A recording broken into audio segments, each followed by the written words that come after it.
Hello students, welcome to DNS. मैं आपकी zoology tutor याश्ता ma'am. आज हम लोग पढ़ेंगे detection of known and unknown mutations के बारे में और टाइप ऑफ पीसीआर के बारे में कि पीसीआर जो है वो कितने तरीके का होता है। वैसे तो बहुत सारे टाइप्स का होता है, उसमें से कुछ जो टाइप्स हैं उन्हें आज हम लोग पढ़ेंगे।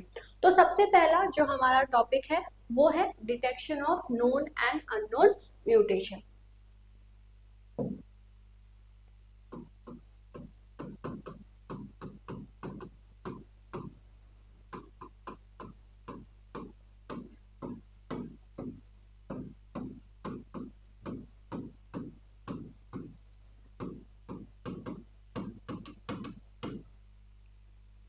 तो किस तरीके से जो नोन म्यूटेशन होते हैं और जो अननोन म्यूटेशन होते हैं उनका डिटेक्शन होता है।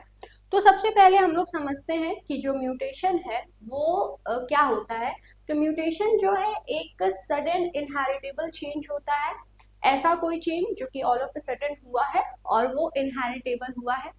मतलब वो इनहेरिटेबल है, मतलब वो एक जनरेशन से दूसरे जनरेशन जा सकता है, उसे म्यूटेशन कहते हैं।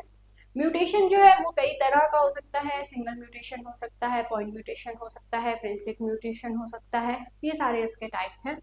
म्यूटेशन जो है वो नोन हो सकता है और अननोन हो सकता है। मतलब ऐसा कोई म्यूटेशन जो कि नोन है एंड ऐसा कोई म्यूटेशन जिसके बारे में पता नहीं है। तो आखिर किस तरीके से जो म्यूटेशन है उसका डिटेक्शन किया जाता है और वो कौन कौन से मेथड्स हैं जो कि नोन जो म्यूटेशन है उसके लिए किए जाते हैं, और कौन से ऐसे मेथड्स हैं जिनका यूज जो है वो अननोन म्यूटेशन में किया जाता है फॉर द डिटेक्शन पर्पस। तो सबसे पहले हम लोग डिटेक्शन ऑफ म्यूटेशन को पढ़ते हैं, ठीक है। तो अगर हम लोग डिटेक्शन ऑफ म्यूटेशन की बात करें तो कुछ ऐसे सम टाइप ऑफ म्यूटेशंस हैं सर्टेन ऑर्गेनिज्म में जो कि रिलेटिवली बहुत ही आसानी से उन्हें डिटेक्ट किया जा सकता है। For example, mutation for an resistant in a bacteria are easily or simply detected by the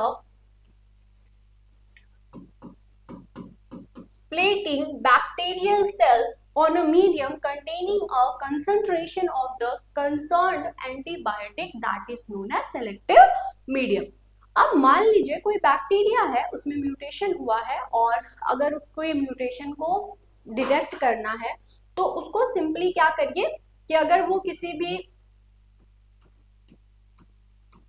antibiotics जो है उसमें जो भी म्यूटेशन जो है उसके जीन में देखने को अब मिला है और वो जो है उसके उस जीन के लिए जो है रिस्पॉन्सिबल है, जिसकी वजह से वो जो जीन है उस बैक्टीरिया में उसमें म्यूटेशन आया है और वो जो है अब उस जो जीन है उसके अगेंस्ट जो है वो रेजिस्टेंट को शो नहीं करेगा। तो इसमें क्या करना है, सिंपली प्लेट करना है उस बैक्टीरियल सेल को, किसमें, एक ऐसे मीडियम में जहां पे concentration of that concern antibiotic जो है वो प्रेजेंट है। अब अगर यहाँ पे जो कॉलोनीज है अगर ऐसे मीडियम में प्रोड्यूस हो रहे हैं तो मतलब इनमें जो रेजिस्टेंट है उस एंटीबायोटिक के अगेंस्ट तो वो जो है प्रेजेंट है, इस वजह से वो जो है वो उस जो कल्चर मीडिया है उस पर वो ग्रो हो सका है। मतलब इसको सिंपली ऐसे समझा जा सकता है कि मान लीजिए कोई ऐसा बैक्टीरिया है जिसके जो जीन थे वो पहले कैसे थे कि वो जो है उस पर्टिकुलर एंटीबायोटिक से रेजिस्टेंट नहीं थे, लेकिन कुछ म्यूटेशन हुआ है, अब वो क्या हो गए हैं, उस एंटीबायोटिक से रेजिस्टेंट हो गए हैं। तो अगर उस जो बैक्टीरिया है उसको ऐसे किसी कल्चर में डाला जाए ताकि जिस कल्चर में क्या है उस वो जो एंटीबायोटिक है वो प्रेजेंट है, तो अब ये बैक्टीरिया क्या हुआ है, बैक्टीरिया जो है वो रेजिस्टेंट हो गया है। क्यों? क्योंकि इसके अंदर म्यूटेशन हुआ है और ये क्या हो रहा है, उस जो एंटीबायोटिक है उससे रेजिस्टेंट हो चुका है। तब क्या होगा कि अगर उस कल्चर में डाला जाए बैक्टीरिया को तो बैक्टीरिया की कॉलोनी जो है आफ्टर सम टाइम जब इंक्यूबेशन हो जाएगा तो आफ्टर सम टाइम ये देखने को मिलेगा कि जो बैक्टीरिया की जो कॉलोनी है वो ग्रो होगी और उसके जो नंबर हैं वो इंक्रीज होंगे। इसका मतलब ये है कि ये ऐसे बैक्टीरिया हैं जिनके अंदर म्यूटेशन हुआ है, एंटीबायोटिक रेजिस्टेंट जीन जो है वो डेवलप हो चुकी हैं और इस वजह से ये जो एंटीबायोटिक है उनसे रेजिस्टेंस को शो कर रही है, जिसकी वजह से इस एंटीबायोटिक का कोई भी इफेक्ट उस बैक्टीरिया के ऊपर देखने को नहीं मिला है। उस बैक्टीरिया के ग्रोथ में किसी भी तरह का जो दिक्कत है वो नहीं आया है और बैक्टीरिया क्या किया है, आसानी से ग्रो कर गया है। तो ये जो है एकदम ही कॉमन मेथड है। कॉमन क्या मतलब, बहुत इजी मेथड है डिटेक्शन का कि अगर कोई म्यूटेशन हुआ है तो इस तरीके से उसे डिटेक्ट किया जा सकता है। लेकिन अगर डिटेक्शन जो है मॉर्फोलॉजिकल म्यूटेशन की बात करें यूकैरियोट्स के अंदर, तो इसके लिए बहुत तरह के जो एग्जामिनेशन है each of the individual of that population for that mutant gene, इसकी रिक्वायरमेंट होती है। और ये जो है नॉट ओनली एक बहुत ही ज़्यादा हार्ड जॉब या बहुत ही ज़्यादा टफ वर्क हो जाता है, साथ ही साथ में बहुत ज़्यादा टाइम कंज्यूमिंग भी रहता है और इसमें ये चांसेस भी होते हैं कि हर इंडिविजुअल का अगर चेक करना है तो इसमें सोर्स ऑफ एरर भी हो सकता है। तो आखिर ऐसे कौन कौन से मेथड्स को यूज़ किया जाए जिसके थ्रू जो नोन म्यूटेशन है उसका पता लग सके और जो अननोन म्यूटेशन है उसका पता जो है वो लग सके, उसके डिटेक्शन के लिए यूज हो सके। तो उसके लिए जो है बहुत सारे जो मेथड्स हैं वो दिए गए हैं। जैसे कि नोन एंड अननोन म्यूटेशन जो है वो डिटेक्ट होता है by using a variety of method, जैसे कि पीसीआर हो गया। पीसीआर क्या होता है? पीसीआर मतलब पॉलीमरेज चेन रिएक्शन, ठीक है। तो पॉलीमरेज चेन रिएक्शन हो गया या डीएनए सीक्वेंसिंग हो गया या जेल इलेक्ट्रोफोरेसिस हो गया। तो ये ऐसे कुछ मेथड्स हैं जिनके थ्रू नोन और जो अननोन म्यूटेशन है उसे डिटेक्ट किया जा सकता है।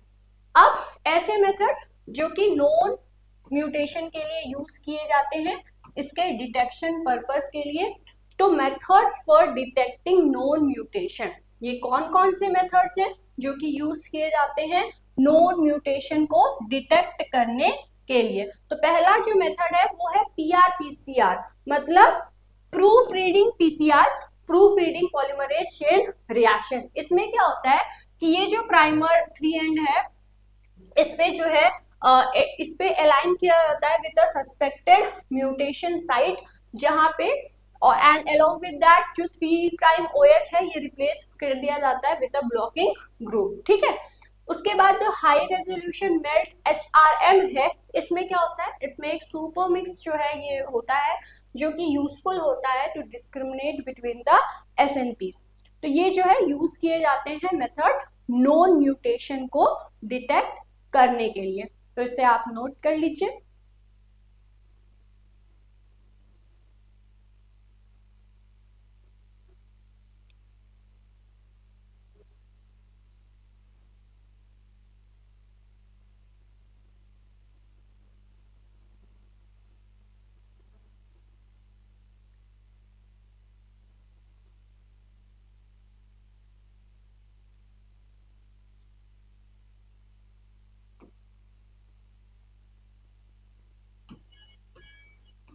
अब उसके बाद method for detecting the unknown mutation, ऐसे मेथड्स जो कि अननोन म्यूटेशन के लिए यूज किए जाते हैं for detecting the unknown mutation. पहला होता है डीनेचुरेटिंग ग्रेडियंट जेल इलेक्ट्रोफोरेसिस, जिसे DGGE कहा जाता है। इसके अंदर क्या होता है, ये एक रैपिड और रिलायबल मेथड होता है जो कि डिटेक्ट करता है सिंगल बेस डिफरेंस को और इसके थ्रू इजिली जो अननोन म्यूटेशन है वो डिटेक्ट हो जाते हैं, ठीक है। उसके बाद जो दूसरा मेथड है जो कि यूज किया जाता है for the detection of unknown mutation, वो है सर्वाइवर न्यूक्लियस, जिसके अंदर ये जो है डीएनए इंडो न्यूक्लियस को यूज करता है जो कि क्लीव करता है मिसमैच साइट्स को डीएनए स्ट्रैंड्स में और फिर जो भी अननोन म्यूटेशन है उसको डिटेक्शन के लिए जो डिटेक्शन है वो होता है। उसके बाद जो थर्ड मेथड है for the detection of unknown mutation वो है genetic linkage and analysis, genetic linkage analysis, जिसमें ये क्या करता है डीएनए मार्कर्स जैसे कि STR या VNTR इसका यूज करता है ताकि आइडेंटिफाई हो सके जेनेटिक वेरिएंट्स और जो अननोन म्यूटेशंस हैं उन्हें डिटेक्ट किया जा सके।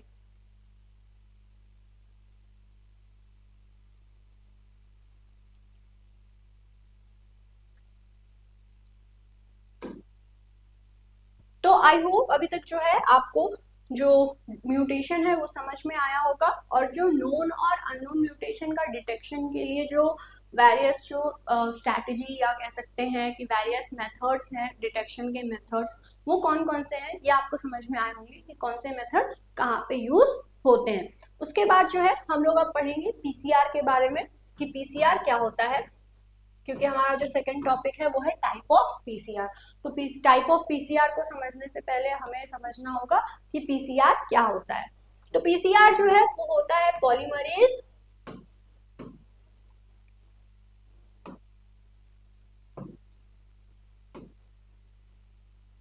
चेन रिएक्शन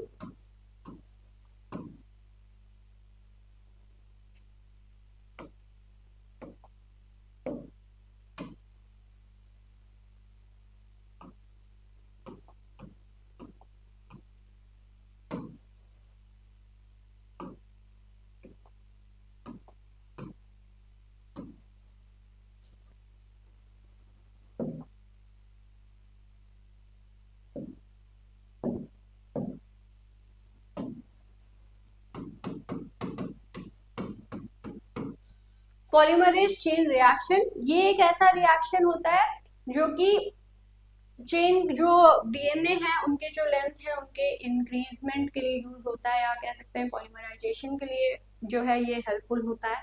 तो इसके अंदर मेनली 3 स्टेप्स होते हैं जिसके थ्रू ये पीसीआर जो है वो वर्क करता है। पहला होता है डीनेचुरेशन का प्रोसेस, दूसरा होता है अनीलिंग का प्रोसेस, और तीसरा होता है एक्सटेंशन का प्रोसेस। तो डीनेचुरेशन में होता क्या है कि डीनेचुरेशन में लगभग 92 से लेके 98 डिग्री सेल्सियस जो टेम्परेचर है वो दिया जाता है डीएनए को, और डीएनए इतने ज्यादा टेम्परेचर पे क्या होता है डीनेचर हो जाता है, मतलब जो डबल स्टैंडर्ड डीएनए है वो सिंगल स्टैंडर्ड डीएनए में टूट जाता है। ठीक है, तो मतलब डबल स्टैंडर्ड जो डीएनए है वो सिंगल स्टैंडर्ड डीएनए बन जाता है।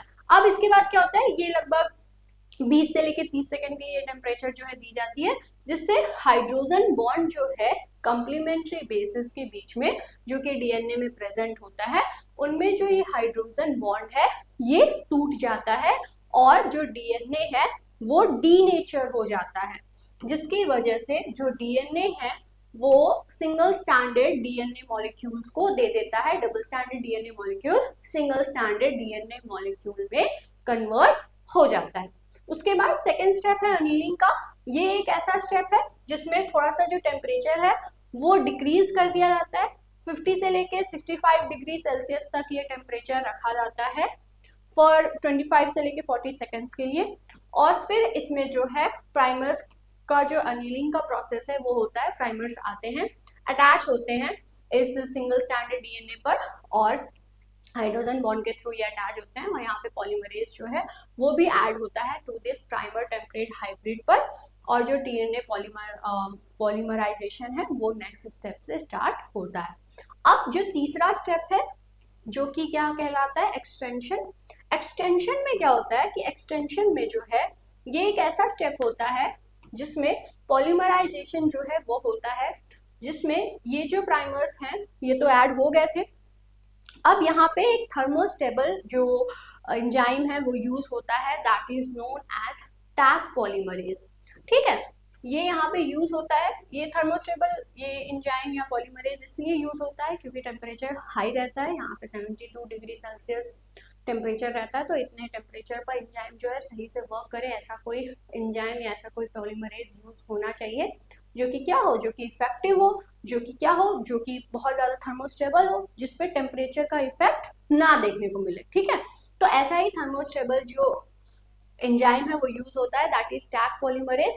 ये क्या करता है, ये जो है ये जो स्टैंड है उसको एक्सटेंड करने का काम करता है, और जो भी कम्प्लीमेंट्री स्टैंड है उसको बनाता है by adding the matched dNTPs, और ये 5 प्राइम टू 3 प्राइम डायरेक्शन में at temperature of 72 degree Celsius ये सिंथेसिस करता है, फाइनल जो इलॉन्गेशन है वो हो जाता है, जिसके बाद जो है ये 5 से 15 मिनट तक ये प्रोसेस होती है, और जो सिंगल स्टैंडर्ड डीएनए था उसके जो सेकेंड जो कम्प्लीमेंट्री पेयर है वो अब जो सेकेंड जो कम्प्लीमेंट्री स्टैंड है वो अब सिंथेसाइज हो गया है। तो ये जो स्टेप है ये ओवर 20 से लेके 30 साइकिल तक होता है, जिसके थ्रू जो डीएनए है वो बहुत ज्यादा अमाउंट में वो सिंथेसाइज हो सके। अब इसके बाद अब हम लोग जो है टाइप ऑफ पीसीआर के बारे में पढ़ेंगे, जिसमें हम लोग डिफरेंट डिफरेंट जो टाइप्स हैं पीसीआर के उन्हें हम लोग डिस्कस करेंगे कि पीसीआर जो है बहुत सारे डिफरेंट डिफरेंट टाइप्स का होता है, और different different types of PCR का जो तरीका है, मेथड है, वो जो है कुछ थोड़ा सा डिफरेंट होता है, उसमें जो एलिमेंट्स हैं वो थोड़े डिफरेंट यूज होते हैं, और different different PCR different different जो पर्पसेस हैं या प्रोसेसेस हैं उसके लिए यूज होते हैं। तो पहला जो है वो है रिवर्स ट्रांसक्रिप्टेज पीसीआर, जिसे आरटीपीसीआर कहा जाता है। इसमें क्या होता है कि एक जो स्टैंड होता है आरएनए मॉलिक्यूल का, ये ट्रांसक्राइब होता है reversibly into its complementary DNA that is known as cDNA using the help of reverse transcriptase enzyme. और उसके बाद जो है नेक्स्ट टाइप वो क्या कहलाता है, मल्टीप्लेक्स पीसीआर। इस टेक्निक में मल्टीपल जो सेलेक्टेड टारगेट रीजन्स हैं एक सैंपल में, ये जो है ये एम्प्लीफिकेशन के लिए यूज होते हैं simultaneously using different pairs of primers, और ये पीसीआर जो है मल्टीप्लेक्स पीसीआर कहलाता है। उसके बाद नेस्टेड पीसीआर होता है। इसके अंदर जो है दो सक्सेसिव पीसीआर प्रेजेंट होते हैं। जो प्रोडक्ट होता है पहला पीसीआर रिएक्शन का वो यूज होता है as a template for the second PCR.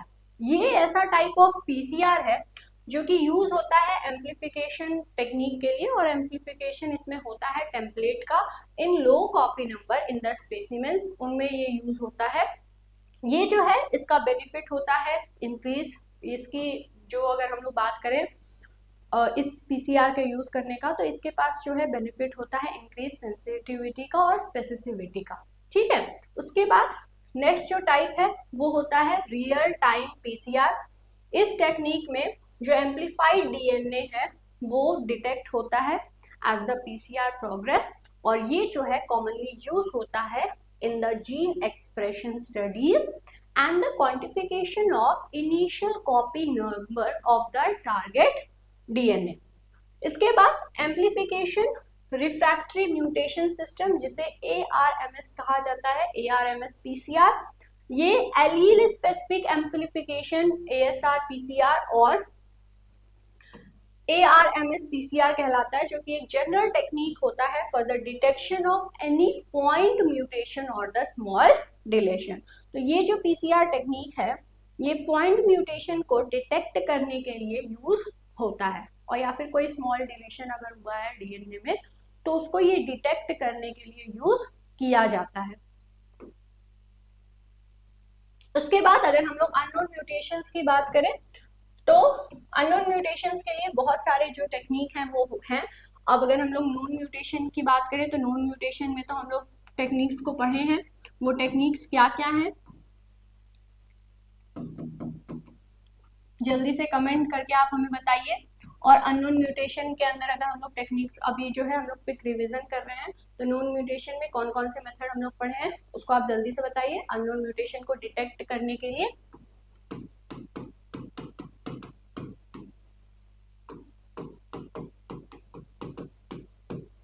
जो मेथड्स यूज किए जाते हैं उसको हम लोग अभी पढ़ेंगे। तो पहला जो है वो है सिंगल स्टैंड कन्फर्मेशनल पॉलीमॉर्फिज्म, जिसे कहते हैं SSCP। इसमें जो डीएनए का फ्रैगमेंट है वो डीनेचर किया जाता है और फिर से रीनेचर किया जाता है अंडर स्पेशल कंडीशन, ताकि प्रिवेंशन हो सके formation of the double standard DNA का। इसके बाद ये अलाउ करता है कन्फर्मेशनल स्ट्रक्चर्स को जो कि फॉर्म करे किसमें, सिंगल स्टैंडर्ड फ्रैगमेंट में। उसके बाद डीनेचरिंग ग्रेडियंट जेल इलेक्ट्रोफोरेसिस, जिसे DGGE कहा जाता है। इस DGGE में ये क्या होता है, ये एक ये इस चीज पर डिपेंड होता है कि डिफरेंस जो है melting behaviour of the small DNA fragments का कितना है, जो कि लगभग 200 से लेके 700 बेस पेयर के होंगे। इवन सिंगल बेस सब्स्टिट्यूशन जो है वो कॉज करा सकता है, एक बहुत ही ज़्यादा डिफरेंस को क्रिएट कर सकता है। इस टेक्निक में जो डीएनए है पहले एक्सट्रैक्ट किए जाते हैं, उसके बाद सब्जेक्ट होते हैं, इनका जो डीनेचुरेशन है वो होता है, और फिर डीनेचुरेटिंग जेल इलेक्ट्रोफोरेसिस के थ्रू इनका जो सेपरेशन है वो किया जाता है। तो आई होप आपको ये जो चीज़ है ये समझ में आई होगी। इसके बाद हेटेरोड्यूप्लेक्स एनालिसिस में क्या होता है, ये एक मिक्सचर होता है wild type and mutant DNA molecule का, जो कि डीनेचर होता है और फिर रीनेचर इसका किया जाता है, ताकि जो प्रोडक्शन है हेटेरोड्यूप्लेक्स के वो हो सके। और यहाँ पे जो होमोड्यूप्लेक्स है और जो हेटेरोड्यूप्लेक्स है वो शो करता है डिफरेंट इलेक्ट्रोफोरेटिक मोबिलिटीज को थ्रू द नॉन डीनेचुरेटिंग पॉलीएक्रिलमाइड जेल्स के थ्रू इनका जो सेपरेशन है वो होता है। इस टेक्निक में क्या होता है कि जो फ्रैगमेंट साइज है वो रेंज होता है बिटवीन 200 से लेके 600 बेस पेयर तक। नियरली 80% ऑफ द जो पॉइंट म्यूटेशंस होते हैं वो जो है डिटेक्ट किया जाता है बाय हेटेरोड्यूप्लेक्स एनालिसिस के थ्रू। इसके बाद जो नेक्स्ट मेथड है वो है रिस्ट्रिक्शन फ्रैगमेंट लेंथ पॉलीमॉर्फिज्म, जिसे RFLP कहा जाता है। इसमें जो पॉइंट म्यूटेशन है वो इसके ऊपर क्या होता है कि जब पॉइंट म्यूटेशन है वो चेंज कर सकता है रिस्ट्रिक्शन साइट्स को इन द डीएनए, जिसकी वजह से जो अल्टरेशन है क्लीवेज का वो देखने को मिलता है रिस्ट्रिक्शन इंडोन्यूक्लिएजेस पर। क्यों? क्योंकि रिस्ट्रिक्शन इंडोन्यूक्लिएजेस क्या होते हैं, स्पेसिफिक होते हैं ना, उनका एक स्पेसिफिक साइट होता है जहाँ पे वो कट करते हैं। अब यहाँ पे पॉइंट म्यूटेशन आया है तो क्या होगा, रिस्ट्रिक्शन साइट जो है डीएनए का उस जो भी रिस्ट्रिक्शन इंडोन्यूक्लिएजेस हैं उनका वो क्या होगा, वो चेंज होता है, जिसकी वजह से जो है ये प्रोड्यूस करते हैं फ्रैगमेंट को विथ वेरियस साइजेस। और यहाँ पे RFLP जो है वो यूज होता है to detect the mutation occurring in the restriction sites. ठीक है, तो ये सारे जो है मेथड्स हैं। तो सबसे पहले हम लोग जो है डिटेक्शन ऑफ जो नोन म्यूटेशन है उसके लिए क्या क्या स्टेप्स हैं वो पढ़े हैं। फिर उसके बाद डिटेक्शन ऑफ अननोन म्यूटेशंस के लिए जो भी प्रोसेसेस हैं, जो भी प्रोसीजर्स हैं वो कौन कौन से हैं उसे हम लोग डिस्कस किए हैं। फिर PCR क्या होता है और उसके टाइप्स क्या हैं वो सब हम लोग पढ़े हैं, और along with that quick revision भी हम लोग कर लिए। आई होप आपको समझ में अच्छे से आया होगा। एट लास्ट अगर आप चाहते हैं कि आपका जो भी सिलेबस है वो अच्छे से कंप्लीट हो और जितने भी जो सिलेबस के जो भी टॉपिक्स हैं वो आपको अच्छे से समझ में आए, तो उसके लिए आप हमारे नवोदय बैच से ज्वाइन हो सकते हैं। इसके लिए आपको करना क्या है, इसके लिए सिंपली आपको DNS एडुकेयर ऐप जो है प्ले स्टोर से डाउनलोड करना है और आप इनरोल हो सकते हैं उसमें। यहाँ पे विद इन 3 मंथ्स आपके जो भी सिलेबस है उससे रिलेटेड हर टॉपिक्स जो है वो आपको इसके अंदर पढ़ाए जाएंगे। प्रीवियस ईयर क्वेश्चन पेपर जो है वो भी सॉल्व होगा। ये सारी चीज़ें आपके लिए बहुत ज़्यादा हेल्पफुल हो सकती हैं। तो मिलते हैं हम लोग नेक्स्ट लेक्चर में एक नए टॉपिक के साथ। तब तक के लिए thanks for watching this video.